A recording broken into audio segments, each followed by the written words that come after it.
ಸ್ನೇಹಿತರೆ ನಮಸ್ಕಾರ. ಸುಮಾರಿನಿಂದ Indian equity market which is in correction mode ಅಲ್ಲಿದೆ. ಇವತ್ತು ಕೂಡ ಮಾರ್ಕೆಟ್ ಒಂದು ದೊಡ್ಡ ಮಟ್ಟದ ಕರೆಕ್ಷನ್ ಆಯ್ತು.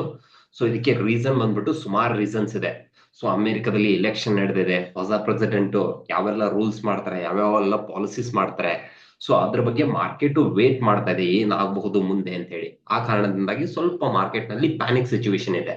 ಅದ್ರ ಜೊತೆಗೆ ಕಂಪನಿಗಳ ಕ್ವಾರ್ಟರ್ಲಿ ರಿಸಲ್ಟ್ ಇದೆಯಲ್ಲ ಸ್ವಲ್ಪ ವೀಕ್ ಬಂದಿದೆ. ಆ ಕಾರಣದಿಂದಾಗಿ ಕಂಪನಿಗಳ ಪರ್ಫಾರ್ಮೆನ್ಸ್ ಕಮ್ಮಿ ಆಗಿದೆ.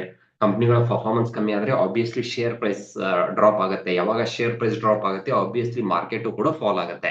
ಇದು ಕೂಡ ಒಂದು ರೀಸನ್. ಅದ್ರ ಜೊತೆಗೆ foreign portfolio investors Indian equity market ನಲ್ಲಿ ತುಂಬಾ ಅಗ್ರೆಸಿವ್ ಆಗಿ ಸೆಲ್ ಮಾಡ್ತಾ ಇದ್ದಾರೆ. ಆ ಕಾರಣದಿಂದಾಗಿನೂ ಕೂಡ ಮಾರ್ಕೆಟ್ ನಲ್ಲಿ ಕರೆಕ್ಷನ್ಸ್ ಆಗ್ತಿದೆ. ಇನ್ನು Jio political tension, the war between Israel and Palestine which is not at over, ಅದು ಇನ್ನೂ ಕೂಡ ಕಂಪ್ಲೀಟ್ ಆಗಿಲ್ಲ. ಆ ಕಾರಣದಿಂದಾಗಿನೂ ಕೂಡ ಮಾರ್ಕೆಟ್ ನಲ್ಲಿ ಕರೆಕ್ಷನ್ಸ್ ಇದೆ.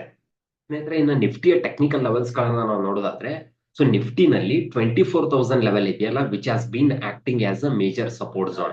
ಸ್ನೇಹಿತರೆ, ಸೊ ಮಾರ್ಕೆಟ್ ನಲ್ಲಿ ಯಾವುದೇ ಒಂದು ಸಪೋರ್ಟ್ ಝೋನ್ ಇಮಿಡಿಯೇಟ್ ಆಗಿ ಬ್ರೇಕ್ ಆಗಲ್ಲ. ಇಲ್ಲೊಂದು ಸಪೋರ್ಟ್ ಝೋನ್ ಇದೆ ಅಂತ ಇಟ್ಕೊಳ್ಳಿ, ಅದು ಇಮಿಡಿಯೇಟ್ ಆಗಿ ಈ ರೀತಿ ಡ್ರಾಪ್ ಆಗಿ ಕೆಳಗಡೆ ಹೋಗಲ್ಲ. ಈ ಸಪೋರ್ಟ್ ಝೋನ್ ಅಲ್ಲಿ ಏನಾಗುತ್ತೆ ಅಂತಂದ್ರೆ ಬೈಯರ್ಸ್ ಏನ್ ಮಾಡ್ತಾರೆ, ಮ್ಯಾಕ್ಸಿಮಮ್ ಅವ್ರ ಕಡೆಯಿಂದ ಎಷ್ಟು ಈ ಲೆವೆಲ್ ಅಲ್ಲಿ ಸೊ ಮಾರ್ಕೆಟ್ ಅನ್ನ ಕೆಳಗೆ ಹೋಗೋದನ್ನ ತಡೆ ನಿಲ್ಸಕ್ಕಾಗತ್ತೆ ಅಷ್ಟು ಟ್ರೈ ಮಾಡಿ ತಡೆ ನಿಲ್ಲಿಸ್ತಾರೆ. ನೀವು ಇಲ್ಲಿ ಅಬ್ಸರ್ವ್ ಮಾಡಬಹುದು. ಸೊ ಈ 24,000 ಲೆವೆಲ್ ಒಂದು ಸ್ಟ್ರಾಂಗ್ ಸಪೋರ್ಟ್ ಝೋನ್ ಆಗಿ ಆಕ್ಟ್ ಆಗ್ತಿದೆ.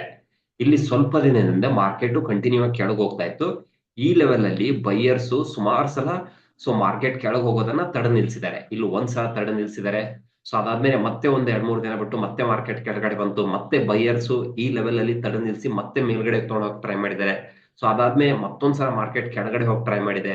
ಮತ್ತೆ ಬೈಯರ್ಸ್ ಮಾರ್ಕೆಟ್ ಅನ್ನ ತಡೆ ನಿಲ್ಲಿಸ್ಬಿಟ್ಟು ಮತ್ತೆ ಮೇಲ್ಗಡೆ ತಗೊಂಡೋಗಿ ಟ್ರೈ ಮಾಡಿದ್ದಾರೆ. ಆದ್ರೆ ಲಾಸ್ಟ್ 3 ದಿನದಿಂದ ಮಾರ್ಕೆಟ್ ನಲ್ಲಿ ಕಂಟಿನ್ಯೂ ಆಗಿ ಸೆಲ್ಲಿಂಗ್ ಪ್ರೆಷರ್ ಇದೆ. ಇವತ್ತು ಕೂಡ early morning so market positive sign ಅಲ್ಲೇ ಇತ್ತು. ಸೊ ಮಧ್ಯಾಹ್ನ ಆಗ್ತಾ ಇದ್ದಂಗೆ ಸೆಲ್ಲಿಂಗ್ ಪ್ರೆಷರ್ ಜಾಸ್ತಿ ಆಗಿ ಮಾರ್ಕೆಟ್ ಇವತ್ತು 24,000 ಲೆವೆಲ್ ಅಲ್ಲೂ ಒಂದು ಸಪೋರ್ಟ್ ಅನ್ನ ನಿಧಾನವಾಗಿ ಬ್ರೇಕ್ ಮಾಡ್ತಾ ಇದೆ. ಸೆಲ್ಲರ್ಸ್ ಏನಾದ್ರು ತುಂಬಾ ಸ್ಟ್ರೆಂತ್ ತೋರಿಸಿದ್ರೆ ಐ ಥಿಂಕ್ ಈ ಲೆವೆಲ್ ಅನ್ನ ಮಾರ್ಕೆಟ್ ಬ್ರೇಕ್ ಮಾಡೋ ಚಾನ್ಸಸ್ ಇದೆ. ಒಂದು ವೇಳೆ ಮಾರ್ಕೆಟ್ ಏನಾದ್ರು ಈ ಲೆವೆಲ್ ಅನ್ನ ಬ್ರೇಕ್ ಮಾಡ್ತು ಅಂತಂದ್ರೆ 23,500 is going to be next support zone. ನಾಳೆ ಇಲ್ಲಿ ಬೈಯರ್ಸ್ ಮತ್ತೆ ಏನಾದ್ರು ಕಮ್ ಬ್ಯಾಕ್ ಮಾಡಿದೆ ಆದ್ರೆ ನಿಧಾನವಾಗಿ ಇಲ್ಲೊಂದು ಸಪೋರ್ಟ್ ತಗೊಂಡಿದೆ ಆದ್ರೆ ಮತ್ತೆ ನಿಧಾನವಾಗಿ ಮಾರ್ಕೆಟ್ ಮೇಲ್ಗಡೆ ಹೋಗೋ ಚಾನ್ಸಸ್ ಇದೆ.